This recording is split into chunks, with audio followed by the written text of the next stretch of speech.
José Catulino, coordenador do Centro de Zoonoses de Ibirité, apresentou o plano de contingência para o combate de dengue no município, com medicamentos e profissionais capacitados para atender a população. E caso haja um surto de dengue, será criada uma unidade de reposição volêmica no estacionamento do Hospital Regional de Ibirité.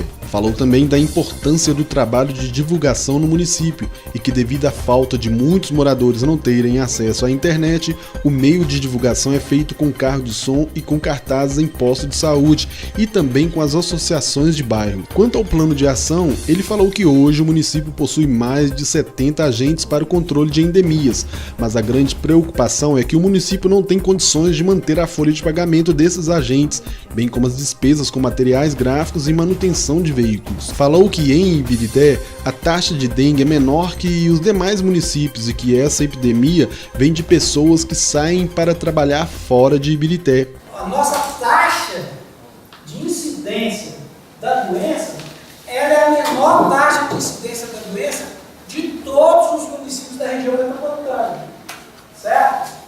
E olha que o nosso município é um município dormitório.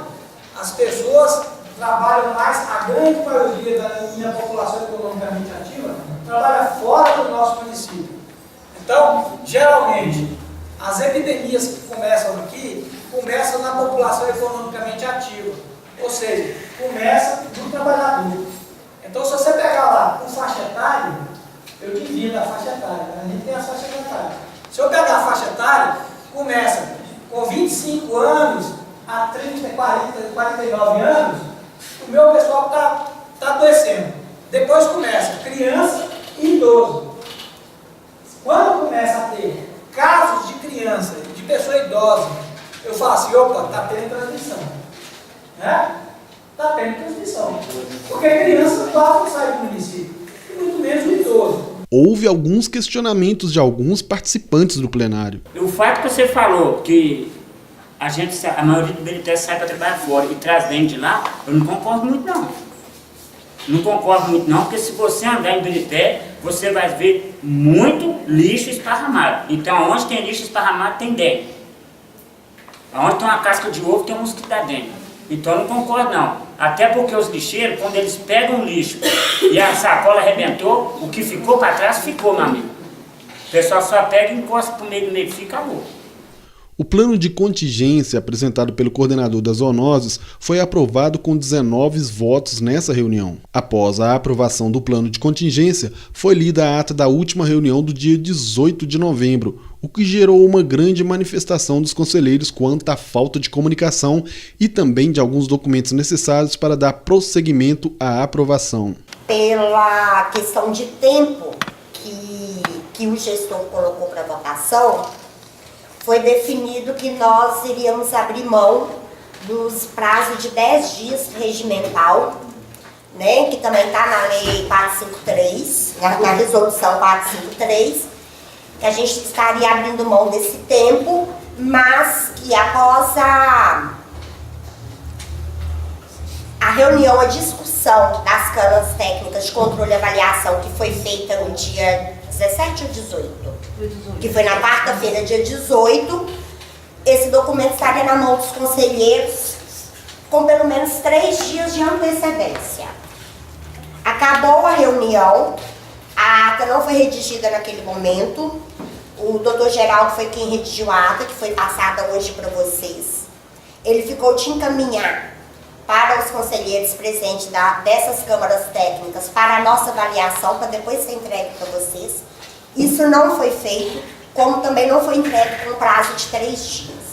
Em cima da hora, para uma discussão ampla que vocês vão ver, eu acho que seria uma questão que nem deveria estar em pauta nesse momento, pelo fato de não ter cumprido o que foi acordado os 3 dias. O restante do plenário tomou conhecimento, houve um esclarecimento para eles, sabe? Houve aqui para o seu Zé Inocêncio, para o seu Zé Geraldo, para os conselheiros aqui, Santo Sebastião Deolindo, conhece?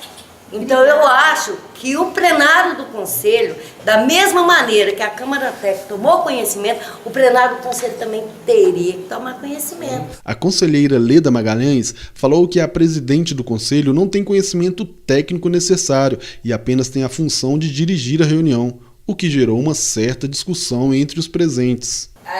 A presidente não tem condição, né, de dirigir, ela simplesmente é uma dirigente do plenário. Tudo que acontecer aqui tem que ser votado pelos conselheiros, tá certo? É isso mesmo. Se nós vamos estender passar a reunião para outro dia, tem que ser votado. Se vai ser votado a explanação, tem que ser votado. Enfim, qualquer coisa de decisão aqui nesse conselho tem que passar pela plenária, tem que ser votada pela plenária. É isso que eu ia falar. E a Célia adiantou. Tem que respeitar a decisão de uma desconfiança que houve uma quebra. E aí a presidente tem um papel dela fundamental mesmo. A presença da presidente é justamente para definir esse tipo de coisa. Aí, eu, no meu ponto de vista, até como uma contribuição, acho que tem que fazer o seguinte: essa ata, por exemplo, parecer essa ata, ela tem que ser impugnada e se levantar um novo assunto, uma nova pauta dentro desse contexto para se discutir, e se tiver duas opiniões, ele tem que ter dois pareceres e uma ata, correto? Só para dar uma contribuição.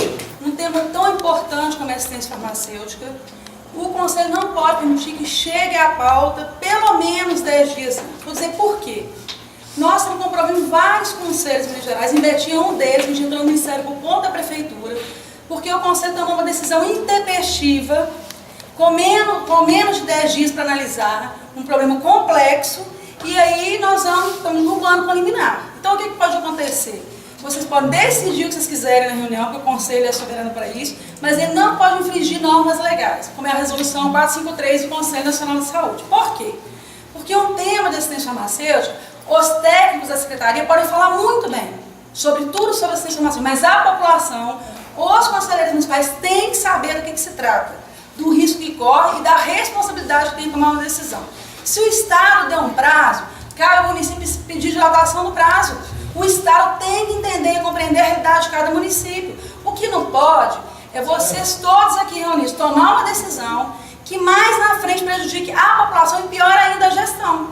Porque a questão de medicamentos, eu venho de município, que eu moro aqui do lado do Betim, a gente compra 30 milhões que o município compra de medicamento, tem muito medicamento, porque a população é enorme e tem um serviço complexo de saúde, e eles têm problemas gravíssimos no Betim, nós temos problemas graves. Por quê? Porque toda vez que você compra medicamentos, os laboratórios, parece o urubu na carniça, que é assim, sabe? Eles vêm, entram na justiça, embargam, você não consegue comprar medicamento. Imagine Ibirité, que é um município pequeno, com toda a fragilidade que tem na gestão, como que ele vai negociar com os laboratórios?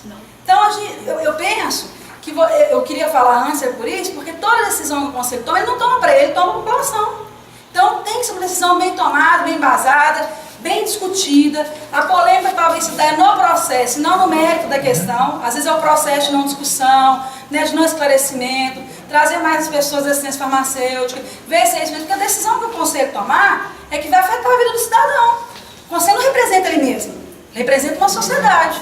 Então é isso que eu queria dizer, olha, qualquer decisão que tomar, a decisão tem que ser muito clara, porque na frente quem vai responder por essa decisão não é a gestão só do município, é o Conselho Municipal de Saúde que representa a gestão.